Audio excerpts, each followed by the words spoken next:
nin dhalinyaro ah oo qalbi wanaagsan. Waxa uu ahaa mid kula dhaqma dadka dabeecad wanaagsan, si gaar ah dadka la shaqeeya iyo macaamiisha. Waxa uu ahaa mid soo booqda dadka xanuunsan, una geeya wixii uu awoodo, asigoo ku camal falaya xadiiska Nebiga, naxariis iyo nabadgelyo korkiisa ha ahaatee, ee ahaa: Ilaahay xaggiisa dadka waxaa loogu jecel badan yahay kuwa dadka anfaca. Ninkan waxa uu ahaa mid raadiya fursad shaqo, waxa uuna si gaar ah u baryay Ilaahay, Allana waa uu ka aqbalay ducadiisa. Waxa uuna helay shaqo oo uu ka helay shirkad qaboojisa kalluunka. Markii uu helay shaqadii, usbuuc kadib, waardiyihii shirkadda ayaa waxa uu ku soo eedeeyay in uu lunsaday lacag. Markii xaqiiqdii uu ogaaday, maamulaha shirkadda waxa uu go'aansaday in uu ciqaabo waardiyaha shirkadda. Laakiin wiilkii dhalinyarada ahaa waa uu iska cafiyay, waxa uuna ka dalbaday maamulaha shirkadda in uu ka laabto go'aankiisa ciqaabta.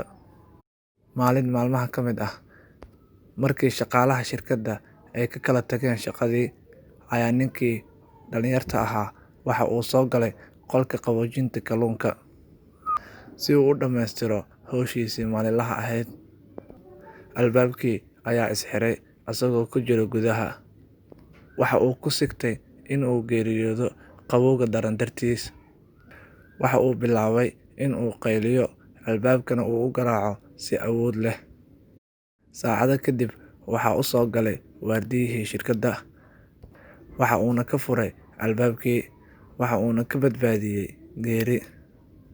Markii maamulaha shirkadda uu weydiiyay waardiyaha sida uu ku ogaaday in ninkan uu ku jiro qolka qaboojiyaha iyadoo shaqaalihii shirkaddii dhan ay baxeen, waxa uu ugu jawaabay: Anigu waxaan halkan shaqaale ka ahay 30 sano. Mana jiro qof shaqaale ah oo dareemay inaan fadhiyo albaabka.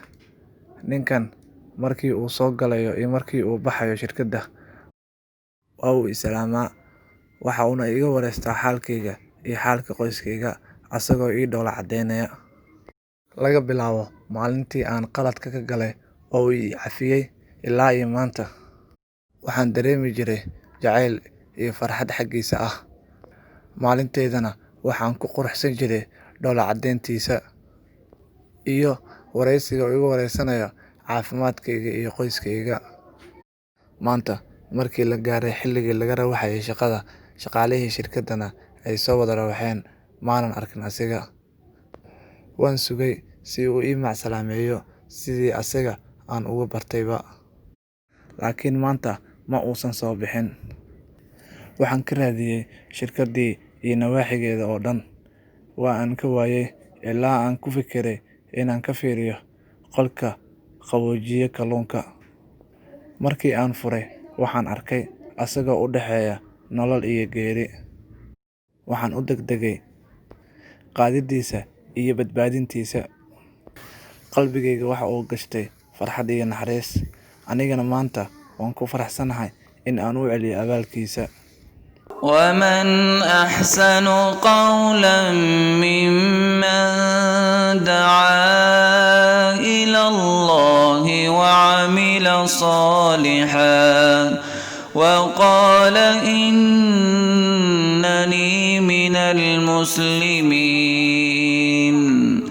ولا تستوي الحسنة ولا السيئة، ادفع بالتي هي أحسن فإذا الذي بينك وبينه عداوة كأنه ولي حميم.